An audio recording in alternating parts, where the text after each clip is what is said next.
হাফেজ মোহাম্মদ এনামুল হাসান। আপনার বাসায় এখানে? আমার বাসা আঙ্গুর বাগানের সাথে। জি। কতদিন হলো এগুলো করা? এটা করা হলো আপনার প্রায় 14 মাসের মতো। এই এলাকার মানুষ দিয়ে এত সুন্দর একটা উদ্যোগ নিয়েছে, আপনি কি বলতে চাচ্ছেন এদেরকে? এটা আমার ছোট ভাই মোহাম্মদ রাহুল। সে প্রথমত তার এটা আপনারা দেখছেন যে আঙ্গুর বাগানের নাম হচ্ছে স্বপ্নের বাগান। তার স্বপ্নের বাইকটা বিক্রি করে এটা সে উদ্যোক্তা হয় এবং তার ইচ্ছা যে আমি জীবনের সাফল্য অর্জন করব। ছোটোবেলায় তার বাবা মারা যায়, সে নিজের থেকে অনেক কষ্টে মানুষে নিজের উদ্যোগেই আজকে নিজের স্বপ্নের বাইকটা বিক্রি করে প্রথমত এটা চালু করলে গ্রামের মানুষ এটাকে ভালো নজরে দেয়নি যে এটা লাভ হবে না বা লস খাবে। সবাই তাকে বাজে কথা বেশি শুনেছি। সর্ব অবস্থায় তাকে পাশে সাপোর্ট দিতাম যে ভাই তুমি এগিয়ে যাও, আল্লাহ তাআলা ছাড়া তোমাকে সাপোর্ট দিবে। সে ছোটোখাটো একজন কন্টেন্ট ক্রিয়েটর, যে পেজের নাম রাহুল ব্রো। তার পেজের থেকেই সে ভিডিওগুলো পোস্ট করে এবং সে নিজে তৈরি করে এবং সর্বপ্রথম 5,000 সে আঙ্গুর চারা তৈরি করে।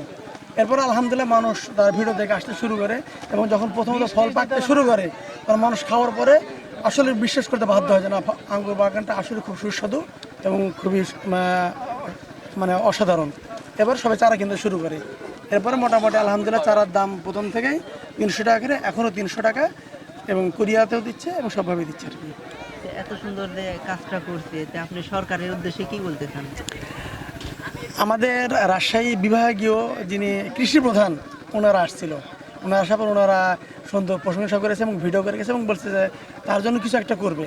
এবং আমি সরকারের লক্ষ্য করে একটা কথা বলবো যে আমার ভাইয়ের মতো যারা এভাবে একটা উদ্যোগ নিচ্ছে তাদের পাশে দাঁড়িয়ে হেল্প করে যেন তারা ভালো কিছু করতে পারে, তাদের পাশে যেন দাঁড়ানো হয়, এটাই আমার অনুরোধ থাকবে। সালাম।